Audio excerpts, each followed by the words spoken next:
Okay, good. Then let's start. So welcome to Introduction to Sports Management, online and interactive course at the Ralph Ivan Academy. Welcome again. My name is Ralph Ivan and I'm happy to have you here in this live webinar. Let me just firstly introduce myself very quickly. I am 56 years of age. I come from Germany. I'm based in Berlin, and my sport, when it comes to sport, is athletics. So my background is very strongly athletics. I first started my professional career working in a bank, then started to study sports science, sports management at the Sports University in Cologne in Germany. Then continued my studies with MBA studies at the University of Salzburg in international management. And now I'm pursuing my PhD studies in internationalization of sports events. My professional career started basically in a German athletics club where I was responsible for the development of the youth and the junior athletes. And as a track and field coach, I was part-time, but I had the privilege to have some really good, talented athletes that I led up into world class. So from 1995 to 2000, I led 3 athletes up to Olympic Games, and I was at Olympic Games in Sydney, working for, not for Germany, but for South Africa, having an athlete there in the pole vault in the final. And from Germany, then I started my international career. I moved with my family from Cologne to Manchester to England, worked for UK Athletics for 3 years as a regional performance manager, so more managerial tasks, but at the same time coaching the Scottish decathlete Jamie Quarry, who competed in the 2003 Commonwealth Games in Manchester, won the bronze medal there. That was a great achievement for him, and it was a good experience for me as well. So first time at Commonwealth Games as a coach. So from England, my journey continued to Qatar, where I started in 2005 my role as a head coach of the Aspire Academy and the track and field section over there. A great time, 5 years being part of the national excuse me, I think the internet somehow. Sorry, Menglin? Yeah, sorry. It might be my internet problem because I lost you like for 2-3 seconds. Okay, good. Yeah, no worries. Okay, so where I was, being in Qatar, a great experience, 5 years being part there, and we selected a lot of talented athletes there from Qatar, and one among these athletes was Mutaz Bashim. Later on, a very successful high jumper. Mutaz is still competing. He's still even in his early 30s. He's a world-class athlete. Won 3 times Olympic medals. So he was in the very first days. Back in 2006, 2007, we spotted him there in the Talent ID program and nurtured him up to this kind of level. Later on, I made a little bit of a switch from the industry. I made a little bit of a pivot in my career, wanted to see something different than just sports. I think this is sometimes necessary in every career, and you find this in many other industries as well. So I was interested in renewable energy, and here in particular in photovoltaic solar systems. So I worked for a German company that expanded over to South Africa. I had a good network in South Africa. I knew the country quite well due to a lot of training camps in Johannesburg, Pretoria, Cape Town. So I helped for 1.5 years a German entrepreneur who wanted to touch base and started his business in South Africa. However, once you're interested in sport and once you're sporty, you always want to go back into this industry. And I got a call from Singapore Sports School to come to Singapore as they were looking for a new head coach. So my friend and colleague Urban Seed called me and asked me, Ralph, would you be interested to come to Singapore, which was a very great experience. For 2 years, I've been working in Southeast Asia, experiencing not only the Singapore environment in terms of sports, but also the neighboring countries, visiting Taiwan, Malaysia, Indonesia, and so on and so forth. Then back to Germany. For 2 years, I was the sports director, a performance director for German Volleyball Federation in Germany. The German Volleyball Federation is quite big with 450,000 members, a lot of clubs all over the country, and the two formats, indoor volleyball, men and women, and beach volleyball, I was responsible for. In terms of success, Olympic success, sporting success, beach volleyball is way, way, way more successful in Germany. And so they were also in 2016, at the Olympics in Rio, where Ludwig Walkenhorst, the female beach volleyball team, won the gold medal. However, after 2 years, I decided in 2016 to go freelance and to work as a consultant for many organizations in sports, but also to start my lecture career at many international universities. So today I'm teaching at 4 universities, international universities in Berlin. But aside, I'm doing some consultancy projects, educational projects for World Athletics, or in countries like Honduras, Kazakhstan, and before mentioned in Zimbabwe. Also, I had the pleasure to work with Aaron White together for this coach education program, coach level 1 it was, if I'm not mistaken. Yeah. Good. What can you expect from this course? Online and interactive webinars, introduction to sports management. I have structured this this course into 4 weeks, basically. So the week 1 is a good foundation. We start with a history of sports so that all participants have a good understanding.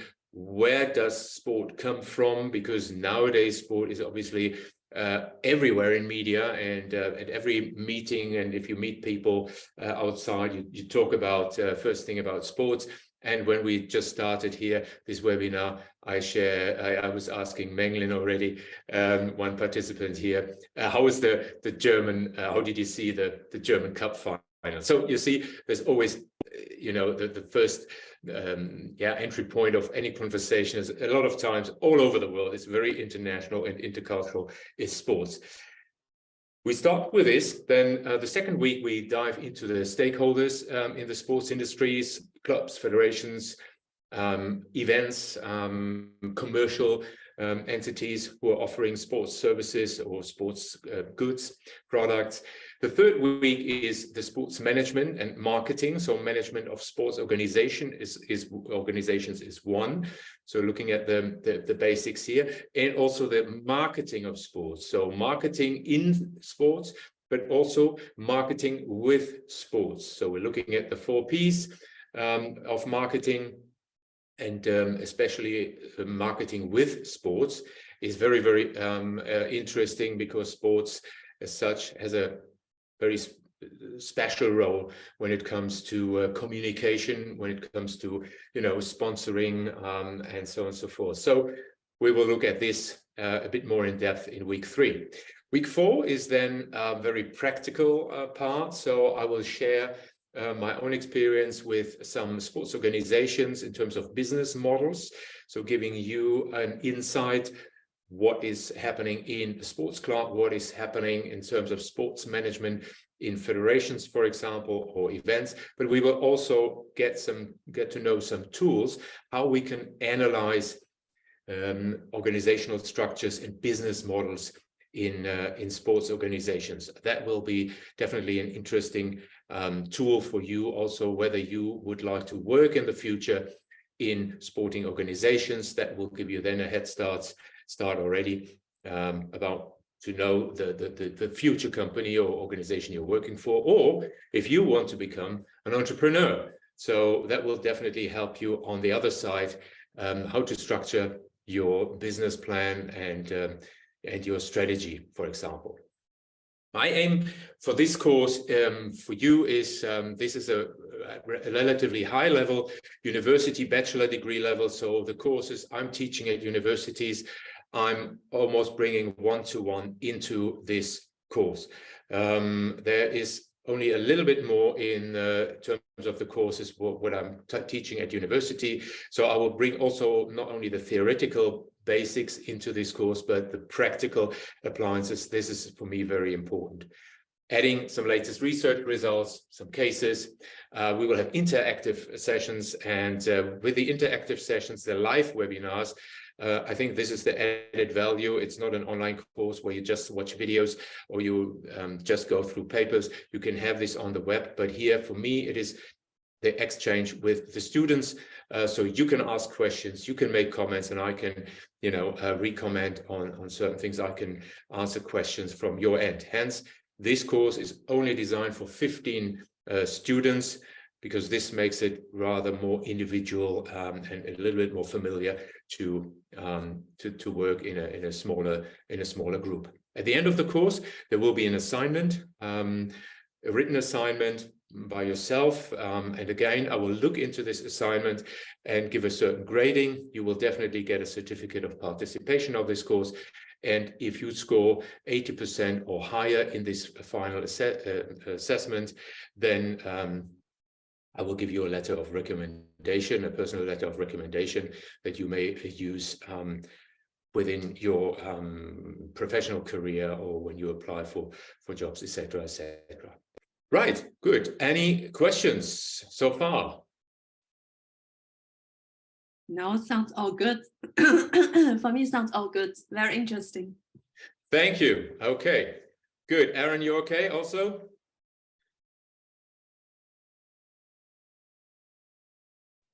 I'm good, coach. Thank you. Okay, good. Then ready to go. Let's say a quick overview, and I would like to tease a little bit the next couple of weeks what we're talking about, the 12 field matrix of sports, for example. This is one part where we will talk about the structure of sports and where are you with your sports organization in really an national and international structure, all the way from commercial sports organizations to state sports promotions organizations.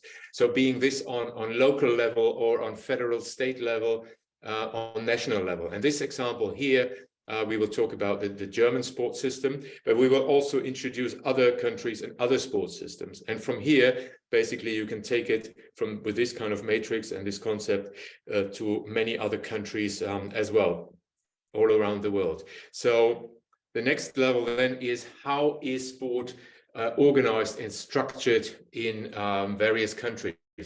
And we have in Europe a certain structure of sports, starting with sport clubs, very much at the bottom. And then we have district associations, or we have national, regional associations, and then it goes all the way up to even continental and to international associations. The model is slightly different in the US, for example, where clubs traditionally have not this importance in the overall sports systems. There it's more gravitating towards let's say the high schools, colleges, and universities. But we will also have a look at, as I said, other countries. So we're looking at Germany, we're looking at Europe per se, we're looking at the US, different markets. And it would be interesting, of course, also then to learn from students, wherever they are in the world, how do they experience the structure of their home country when it comes to organizing sports. Okay, this is a little bit of a teaser what we talk about next, the next couple of sessions. Let's dive into the history of sports, the first week and the first lessons. As I mentioned before, when we're talking about sports nowadays, we talk about football, we talk about basketball, we talk about professional sports like tennis, like golf, the American sports. But sports has got a long history, and sports goes back to almost the 8th century before Christ. So to the times of Homer in Greece. And basically the sporting activities, they have their roots all the way back in Greece at that time.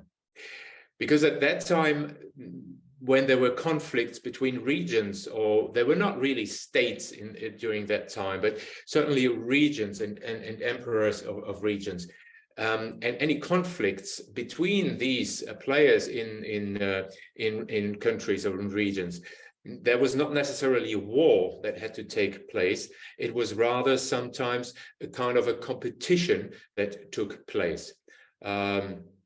If you would translate this in today's time, then definitely there would be no wars nowadays anymore. Rather than sport teams or individual athletes were competing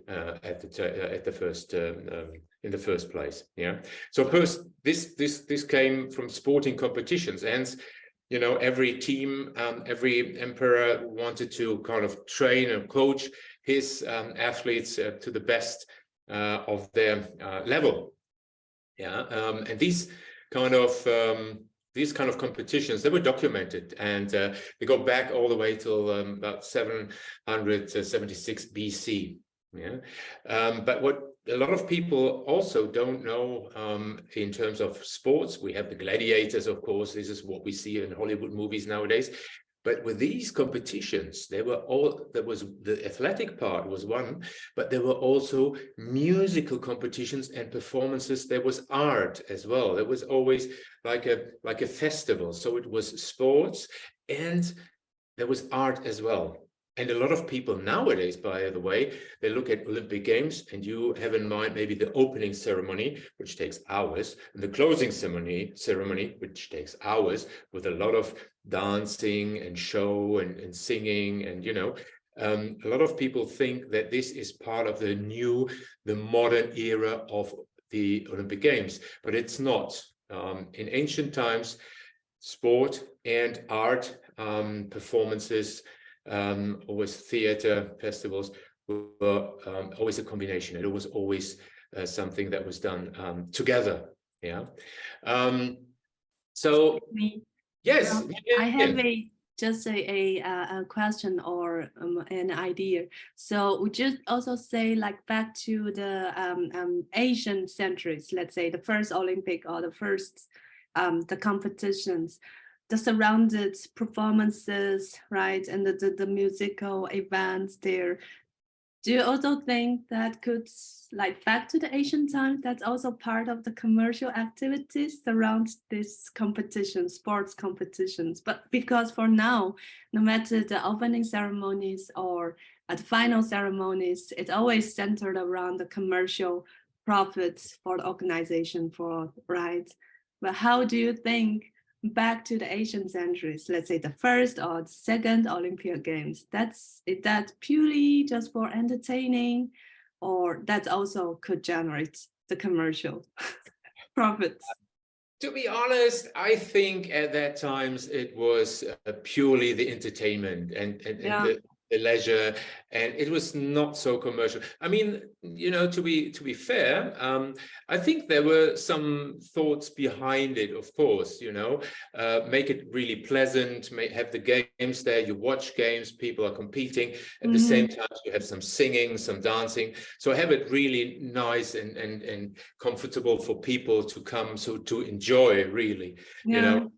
But it's more like trying to influence people at that time to be in favor of an emperor, or not so much the commercial way. Yeah, true. But interesting question, interesting aspect. That definitely. Yeah, because I still remember when I was writing the thesis, and then so many, I would say in the recent, especially as the development of the social media, right? So many research papers was talking about nowadays those big sports events, no matter football games, and especially the American sports event.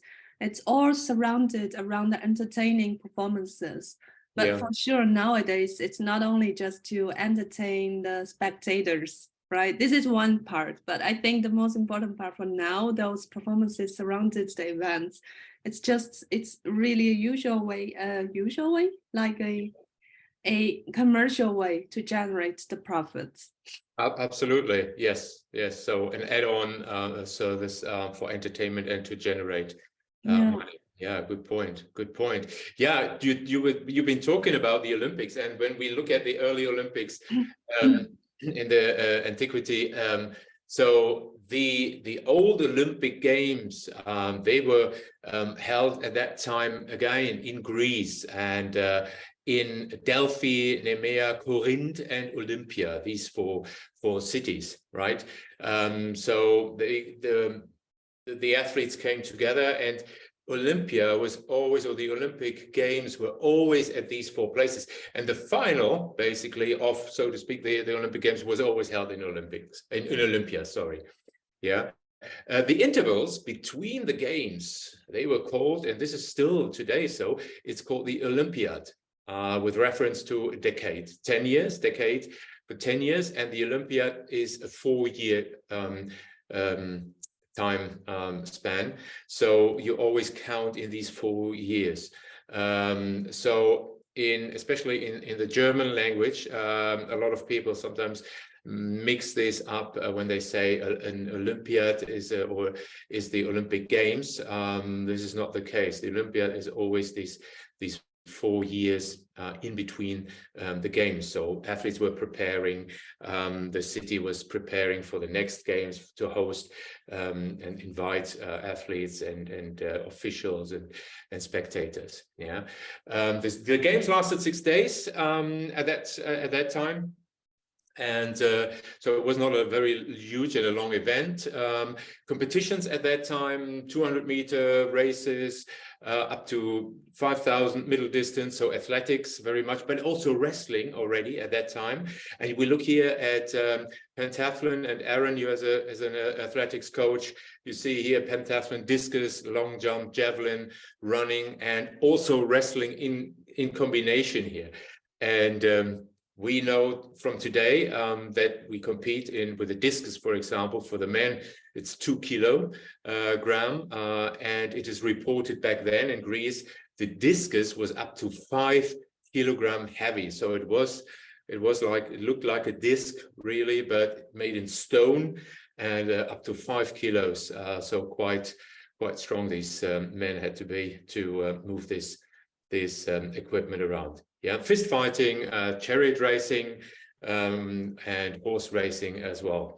The Olympic Games then came to an end about 393 AD due to the decision by the Roman Emperor Theodosius I, who banned the games, who said especially the fisting, the wrestling was too brutal, and he banned it. He did forbid the games to be held. So then the times were kind of really quiet when it comes to Olympics and to Olympic Games. However, sport developed further in Europe, in many countries around the world, and I'm reflecting here to the history of sports mainly in Europe. But we must also understand that countries like India, for example, countries or regions like China, also had a lot of sporting activities and sporting history.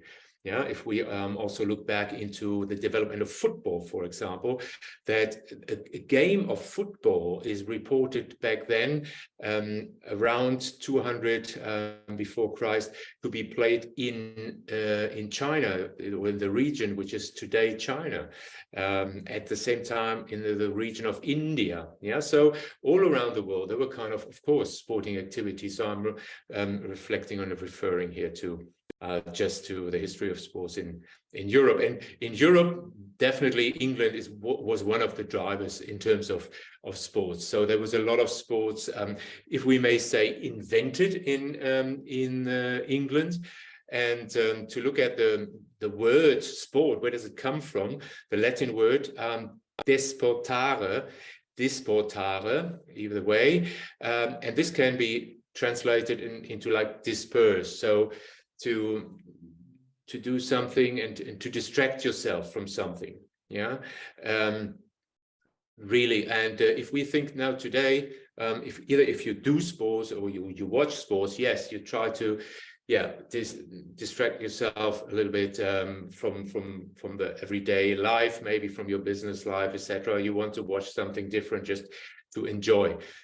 We can also translate the word sport into the Roman language, And then it says, this sport describe enjoy oneself unrestrainedly, diversion from work or serious matters, recreation, fun of amusement. Yeah. So the bottom line, I would say today, we would say fun for the sake of fun, doing sports. So no deeper meaning in this term. History of sport in England continued. 19th century, we make a big jump now into the 19th century. Sports developed in England in schools and universities, first of all. So develop physical activity, PE, physical education in sports. Sooner or later, then clubs and associations were organized, and we see that a lot of the very old sports organizations, they come from England, at least here in Europe. Scottish golf club St Andrews back in 1754, English Football Association 1863, and the Rugby Union in 1886. Yeah, and the oldest football club, for the football fans among yourself, the oldest football club was founded in Sheffield in 1857. Yeah, Sheffield Football Club.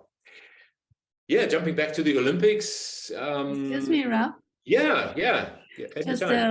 Just one small question. Can you back to the last slides about the history of the first football clubs? So so I could understand, like, the first football clubs in the worldwide was established and started from Sheffield, right, in 1857.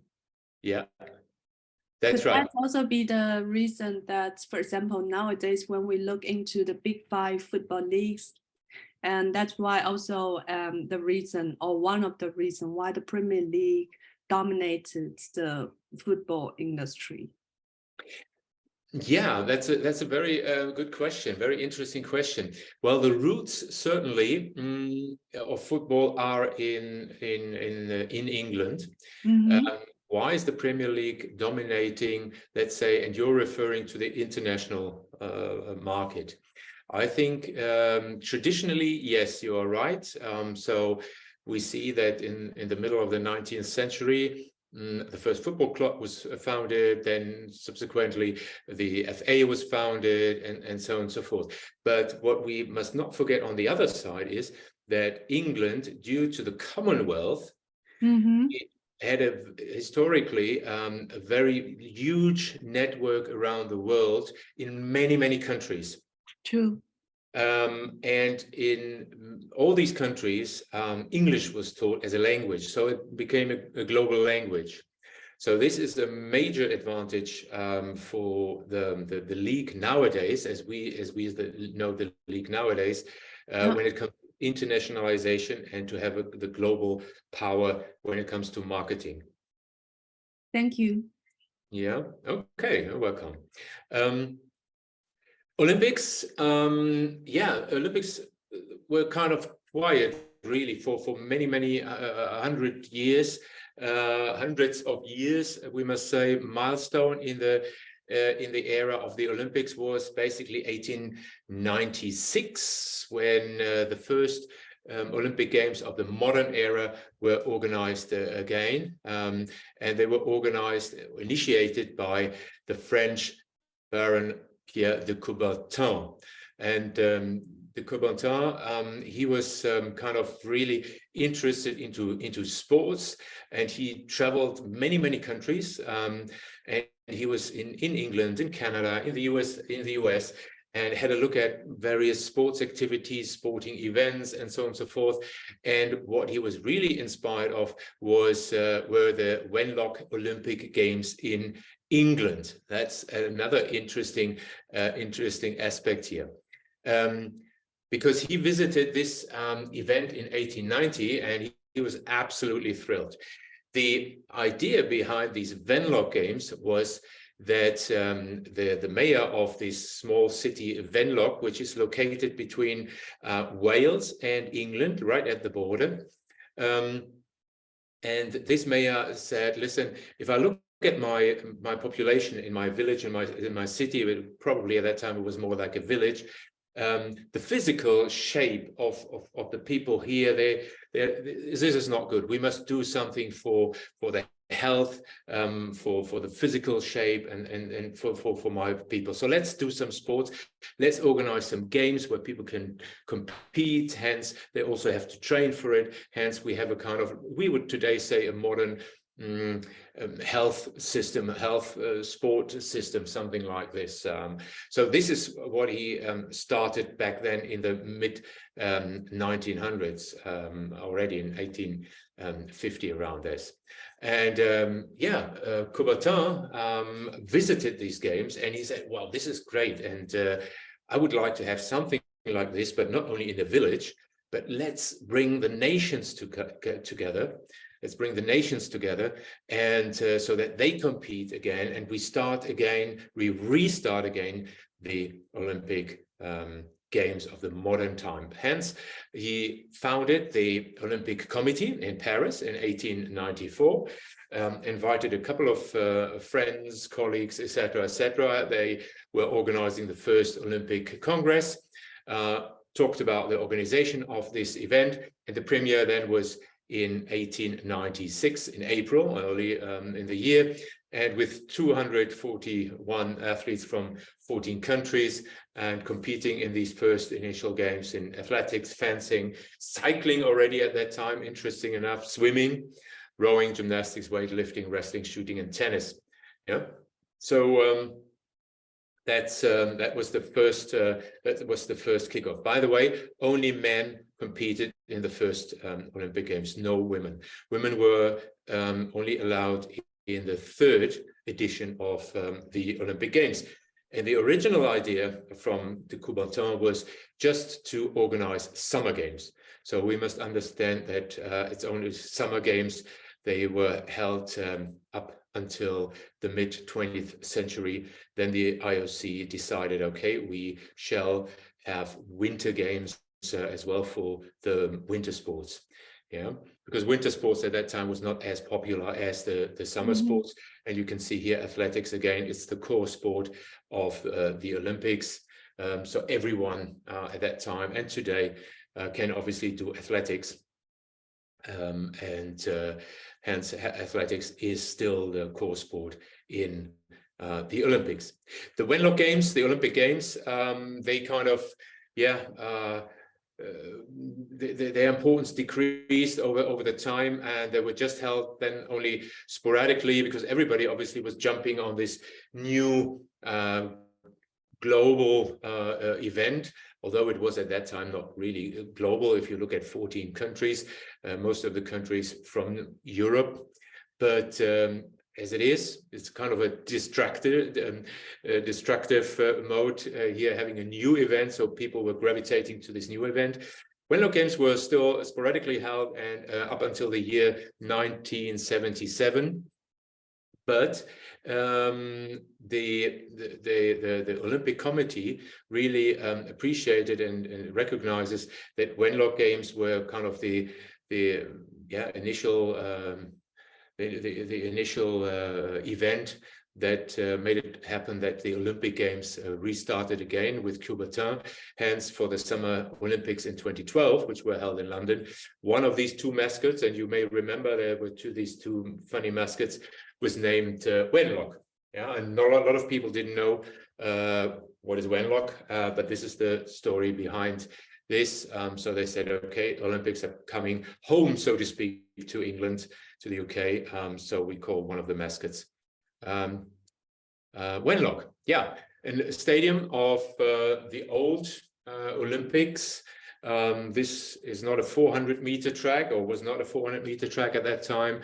This was rather a 200-meter track for running. But at the same time, you can see in the center a lot of other activities like wrestling, like fencing, etc., happened right in this stadium. So more or less one stadium, one venue for many events taking place at the same time. Nowadays, you see, of course, the Olympic Stadium is only the athletics. Well, it's actually the opening ceremony. Then at some stage, athletics will start there for a couple of days, a week or so. And then you have the closing ceremony there again. Yeah, this is a little bit about the history of sports. If we look at sports today, the definition of sports today, what kind of models or what kind of attempts can we use to define sport? What is sport for us? Is it training? Is it this physical part? Is it just entertainment? We learned that disportare, meaning just doing sport for the sake of fun, with no, higher meaning or deeper meaning, higher intentions, just as a fun activity. Well, researchers, scholars, we're diving into this topic. We can certainly say 5 aspects in terms of sport. What is sport today? It has to do with a physical movement, definitely. So you have to move. A purposeful learning and mastering of motor skills. This is sport as well. Yeah, so you want to learn a movement, a technique, maybe the way how you throw something, the way you are running, the way you are hitting the ball with tennis racket, etc. So a purposeful learning and mastering of motor skills. Exercising according to fixed rules. So if we look at, let's say, gymnastics, or we look at athletics, there are certain rules within these individual sports. Same for football, same for handball, basketball. There are fixed rules, and sports is giving these rules, and they set these rules for their particular sport. Then the comparison with others in competition. This is certainly the competitive part, is with all the sports. It's most of the time it is that you want to compete with others, either for a ranking at the end of the competition or for performance, which is most of the time the same. The freedom of purpose in relation to everyday's life and the world of work. So this is one, the competition, what I just before mentioned, but on the other side, people meeting Sunday 10 o'clock for a run around the lake. There's no competition, there's no performance. People are easy jogging, talking to each other. They move their body, they do something for their health, they improve their stamina, their endurance.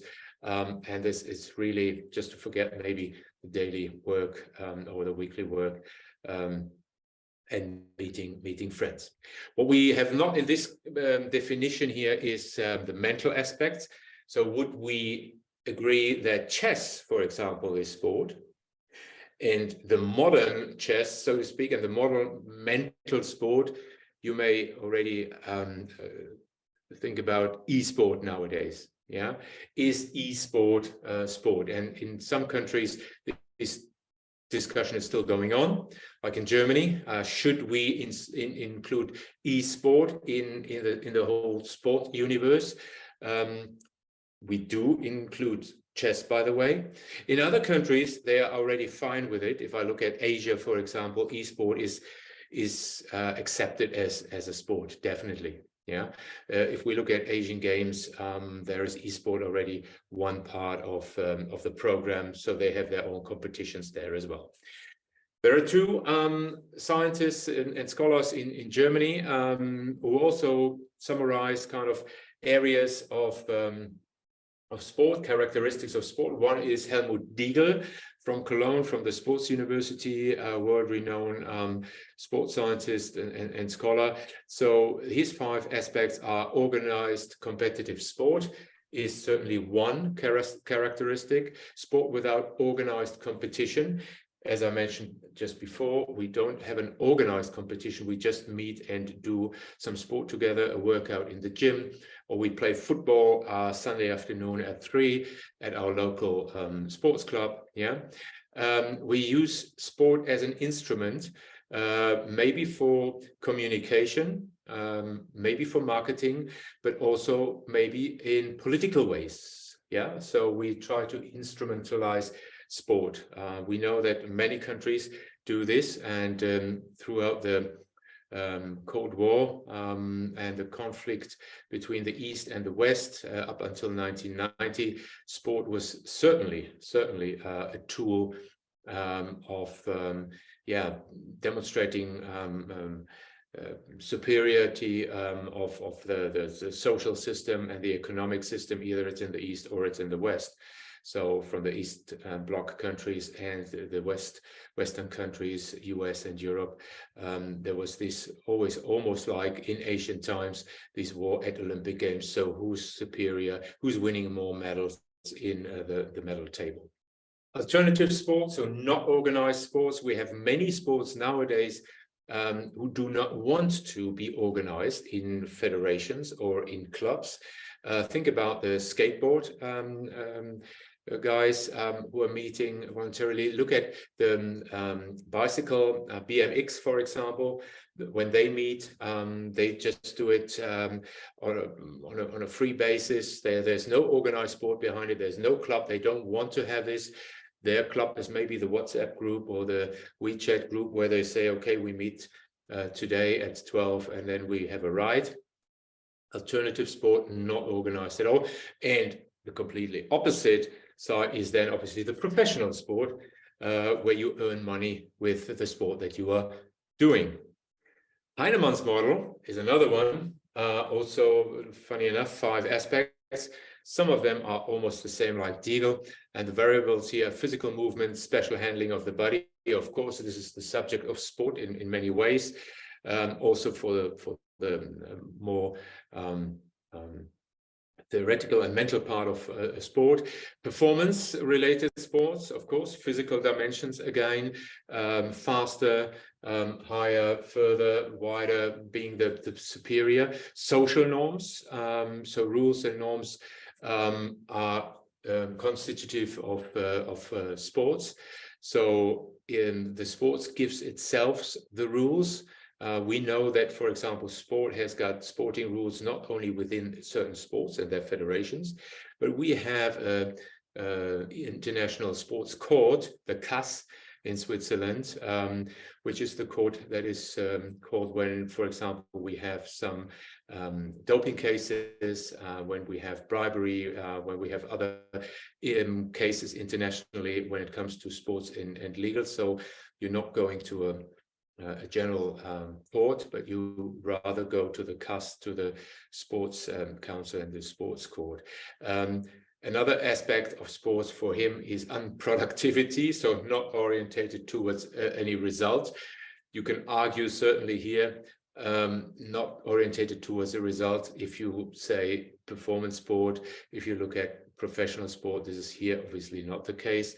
And then also in terms of Heinemann, so there needs to be certainly always a certain assessment of the concept, certainly the context, when you're talking about sport and the role of sport in societies and the characteristic of sports in societies, because sport plays in various societies various roles. But I think where it's fair to say that these 5, you can, with Deagle especially, you can characterize sports.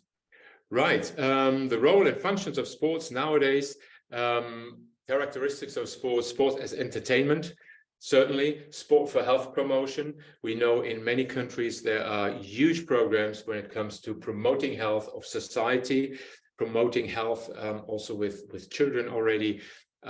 We have a lot of volunteers being involved in sporting organizations. In many countries, sport cannot run without voluntary work.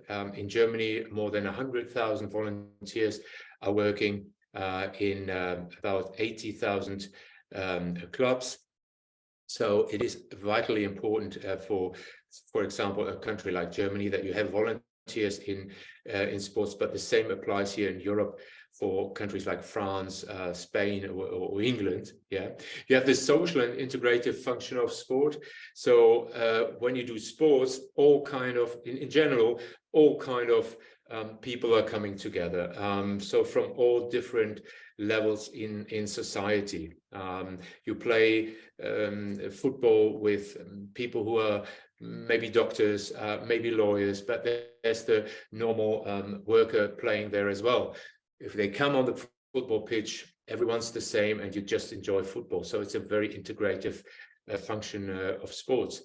When you're looking at countries where you have got a lot of immigrations, the same applies here. You've got people from abroad, people moving to a country, and you have the residents of the country. They're interacting and they're playing with sports, so they learn to know each other way better, make friendships, etc. So the social function of sport is really crucial nowadays. Staging the body for physical performance, of course. This is a characteristics. You want to perform, you want to show how good you are, regardless of age. And we have age group competitions nowadays as well. So it's not only about high performance sport in the 20s or early 30s in many sports, but also in the older age groups, people today striving for performance. People tend to run a marathon also at the age of 50, 60, or even 70, and would like to achieve a certain time. Yeah, there are many roles, many more roles and functions of sports here. Not going through every point here, but again, I wanted to stress out here the political function. So the national consciousness of sports nowadays, sport is definitely nowadays, again, very, very political. I mentioned the East and the West up until the 1990s. There was this Cold War between the East and the West, and both blocs were investing heavily in sports, in performance sports. But still, again, we are back 30 years later. We are back at this stage that countries are massively investing in sports to show their kind of superiority of social and society systems. Definitely, if we think about yes, China, if we look at Russia, if we look at the Middle East, these are the later stages like Qatar, the World Championship in football, FIFA World Cup. If we look at Saudi Arabia in this region, if we look at the US, also they're organizing the next football World Cup. So Turkey, to mention, Azerbaijan. So there's a huge number of countries they're investing heavily in sport for a political reason as well. Yeah, sports in changing societies. I'm looking at my watch. We have an hour full now. There's sports in changing societies. I would refer to the course where I have put some aspects together in terms of sports and the challenges in changing societies, because nowadays we definitely have around the world and in many countries changing societies when it comes to demographics, when it also comes to the buying power of many societies. We have the emerging countries like India, like China. In Africa, we have countries who are on the rise. So societies are changing, and hence sports and the offers of sports is changing as well. The business of sports here is changing as well. I will look at these aspects in the course. Now I would like to ask you, are there any more questions or comments from your end? No questions, just some interesting thoughts when listening to your introduction. For example, when you mentioned the previous slides about the structure of the sports. For example, the volunteers are a very important part of the sports activities. And there was just one thing in my mind that also relates to the fans, which also categorize the fans as the volunteers. Why this comes to my mind is because also related to the latest the final Bundesliga game, even though the Borussia Dortmund lost the game, but the news was all surrounding how great the fans they were, how loyal they are to the fans, even though the clubs lost the game. Because like Borussia Dortmund is very famous for its fans, loyal fans, even though they lost the games, but after the game, there was thousands of the fans still standing there as black and yellow walls. So that's for sure. It's also like a volunteering activities, right? Because the clubs are not paying for that. So that just comes to my mind when you introduce the structures of the sports, like how many categories there. Yes, yes. So yeah, volunteers is certainly something where people help clubs or organizations for free. You know, they don't get any money for it. They're doing it for the sake of the help for the organization and the sport. Whereas fans, yeah, it's very emotional, huh? Or they are connected with their club, either in football or in any other sport as well. If you take the commercial side of things away, definitely. Yeah, good observation, England. Thank you. Okay, thank you very much for your inputs today. I hope you enjoyed, and I hope to see you guys soon in the next week's session, which is then we are looking at the stakeholders of the sports industry, and we're diving a little bit deeper here into all the stakeholders. Thank you very much for your attention. Take care. Bye-bye. But I'm still here. I just stopped the recording. So, okay. I wanted to ask something. Yeah. There is this new movement or new philosophy of sport diplomacy. Yeah. Where does it come in? Yeah. Say again. This is a new philosophy Of sport diplomacy. Yeah. Yeah. Where does it come in all the models that you spoke about? Yeah. Sport diplomacy, you mean in terms of the international diplomacy, when you're talking about the soft power model, for example. So where countries like to bring themselves on the world stage, that they get, you know, accepted and they get more understood by the global community or many countries, like we saw this in Qatar, for example. You mean like this? Yeah, something like that, but it can also be at community level. Yeah. I actually did a short course with one of your students, the one that you referred me to. I don't kind of remember his name. Shubham.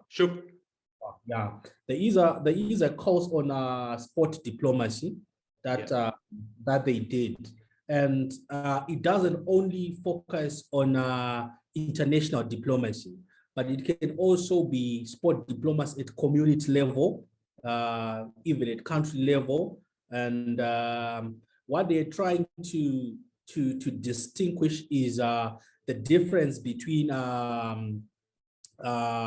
using sport as a political tool and using sport for diplomacy. Mm-hmm. So yeah, so mainly, so my question was linked towards the issue of saying, where does it come? Because I saw somewhere on one of the models there was an issue of politics there. Yeah. Sport can be used as a political tool. You mean this one? Function. Yeah. Right. Yeah. So my question was, this new philosophy of sport diplomacy, does it fit anyway within those functions of sport? Yes. Definitely. Okay. Definitely. Because it definitely is this political function, because what I just said in the beginning is you have nowadays, everybody's talking about sport and everybody's involved in one way or another in sport, or at least a very high percentage of, you know, people, even in a community, right? So if you, from a political point of view, invest in sports or sports development, sports activities, sports events, you name it, you reach most of the community. Does that make sense? Yes, sure. It does. Yeah. It does. So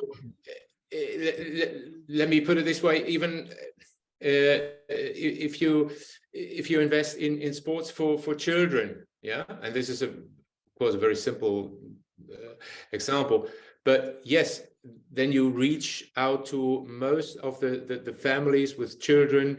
The kids either play football or do athletics or go swimming, do other activities, etc., etc. So you reach not only the kids, but you reach the parents as well. If you organize sports for women, regardless what kind of sport it is, some activities, then bang, you have a very big impact, especially a political impact and a good connection to the female community in many ways. So this is definitely, sport is so important. And probably from Zimbabwe, you know this, the same example, but I can share with you from Europe. If politicians are lobbying for, you know, or rallying for the next election, they visit a lot of sport clubs or sport federations, and they try to, you know, reach as many people as possible who are organized in a sports club, right? Yeah, so it is a very political function, definitely, yeah. Then out of interest, say, coach, something totally different. When we're talking about the history of the Olympics, you spoke about the first stadium being a 200-meter track. Did this by any chance inspire the indoor tracks? Oh, that's a good point. That's a good point. I never thought about this, to be honest. But to be fair, I think the 200 meters, it's just a matter of availability of space. If you would have, you know, built a 400-meter indoor tracks all around the world, that would require obviously way more space and costs as well, you know. So yeah, I don't think so. Let me put it this way, I don't think so. But it's a good point. Yeah. All right, that's fine, coach. Thank you. Excellent. Okay, cool. Yeah, I hope you enjoyed it. Yeah, I did. Yeah, I also did. So it would be great, yeah, Aaron, if you share it maybe among the coaches in your community. Again, I think the 4 weeks will give, you know, the students who sign up a really good start into, you know, the management of sports business. And unlike the course we had last year, the business of sports, this goes way deeper also academically. Maybe for some it's too much, but it's definitely maybe also something for existing students at the University of Harare who are into sports and leisure management, who want to, you know, get a different view on certain topics. And this is just the beginning, the 4 weeks. As I said, I would like to keep it in small groups. So I think the discussions after or before every session, and this is on a weekly basis, I think this is the added value here, rather than watching YouTube videos or, you know, downloading stuff from the internet. You can do this easily, but it is this interaction, and this is 14, 15 people is, I think, the maximum where you can still do a good communication. So if you want to distribute it among your community in Zim, that would be fantastic. And we can talk about later also, you know, about the model, you know what I mean, the revenue model and the affiliate model. Definitely, that would be fantastic. And there will be, as I mentioned before, and I will communicate that later, there will be more modules, then more geared into, let's say, the management aspect, then the marketing aspect, the sponsoring. And I think this is, again, that very applied. We had this last year with the course, how can we, let's say, market certain sporting events and so on and so forth. And I will certainly give you then the latest updates in this course also about Hyrox. We spoke about Hyrox last year, and some people were interested to organize or create something similar to this. Yeah, as we are 12 months later, this business also has developed massively again, expanded, but also they have some new aspects of business as well. So yeah, just share it among your community, and we'll be in touch then anyway. I'll definitely do that, Coach. Thank you very much. Smashing. Okay. And Menglin, if you know people among your community, bang, you're the Among online my marketer. advertising communities. Yeah. Yeah, but for me, I mean, personally, I can share it's really, even though today just a short introduction into the overall course look like, but for me, it's also inspired. I mean, I just the background, I mean, just how to comment on that. Like, I also followed some the main sports business event here in Europe, and also listen to some podcast about, but more focused on the commercial business part. So now for me, this course, especially like today, it was like somehow to back to the origin of the sports. And then it's it's somehow like a connection when I like everyday life is always connected to the commercial part, right? And then when I look back, the origin of the sport itself, the development of the whole history, how the sports, let's say the sports itself, moved from just the promotion of the, let's say the healthcare, right, and then develop into a group of the people who compete with each other for social interactions, no matter what, and then now and added more elements or characters, their political reasons, or not political reasons, but play for the politicals and also for the commercial part. So this the whole history for me. It's interesting. Yeah, and sometimes it's good to reflect and to think about, okay, where does sport come from in the first place? Yeah, definitely. Yeah. Okay. Good. Thank you very much. Thank you very much also for your feedback. And Aaron, we're in touch. Have a good afternoon, Sunday afternoon. And Menglin, I see you in 10 days' time here. Sure. Enjoy the rest of the day. Yes, and you guys enjoy. Bye-bye. Bye. Bye, Aaron. Bye, Mandy.